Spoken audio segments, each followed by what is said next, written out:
Hi everybody, I'd like to do a brief tabletop review of my concealed carry choice, the Glock 27 Generation 4 chambered in .40 Smith & Wesson. So let's get started. Let's safety check this gun before we do anything. Obviously nothing in the magazine well, nothing in the chamber. We have a safe handgun.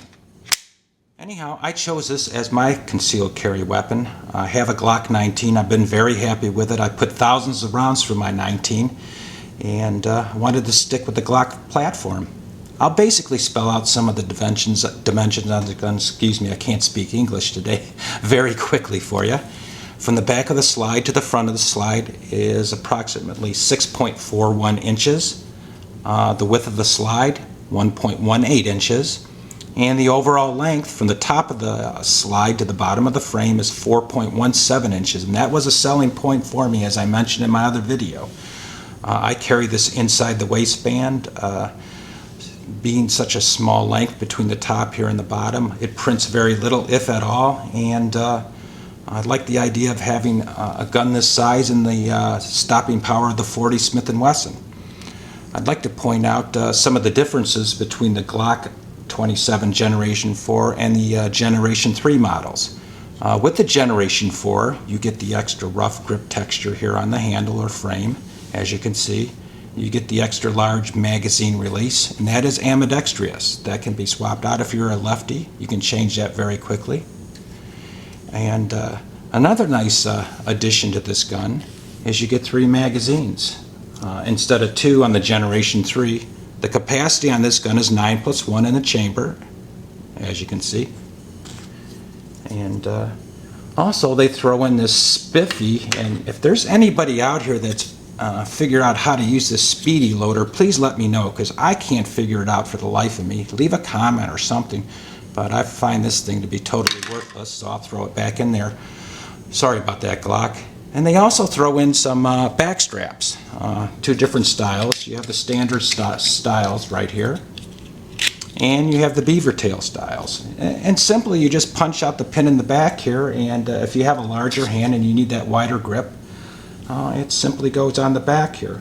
They do give you this tool here, this plastic tool. As you can see, this punch is a little bit wobbly. It's made out of plastic. I find it very difficult to work with, so it's basically worthless to me. And they actually give you a wider or larger pin if you decide to put on one of their back straps there to make the grip. I have a Glock Armorer's tool, and that takes care of the problem for me.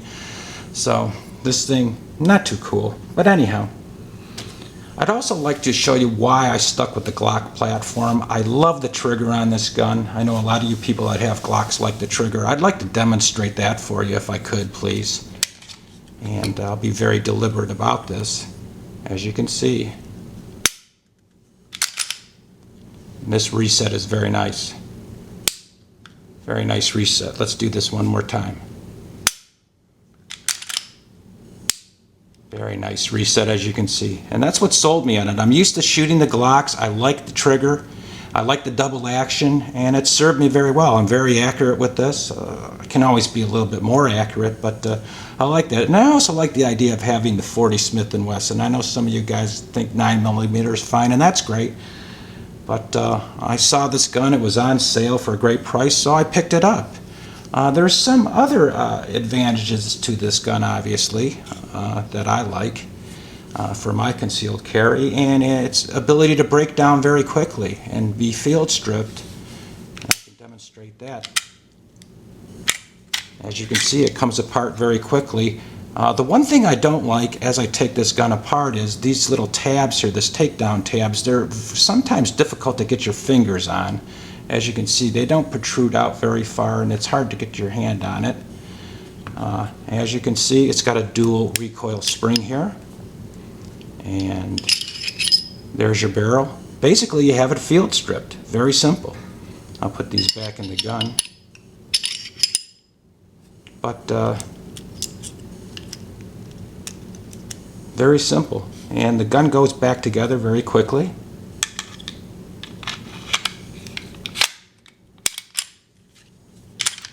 As you can see, we're all set. So I do like this gun. I've put approximately 100 rounds through this handgun. over the last couple months, and I have had no issues with it. No stovepiping, no failures to feed, no issues whatsoever. So I'm very happy. Let me wipe that down a little bit. And very comfortable with the Glock platform. As I mentioned in my other video, there's only about 34 parts that you can take out of this gun and totally clean it from top to bottom, and you can do it in a matter of minutes, as I mentioned once again. The one detriment to this gun that I don't care much for are the sights on this gun. As you can see, you get polymer sights, a U-shaped style on the back of the slide, and this white dot on the front. I don't know if you guys can see that too well, but I don't particularly care for the sights. At some point I may change those out, but they'll do or suffice for the time being.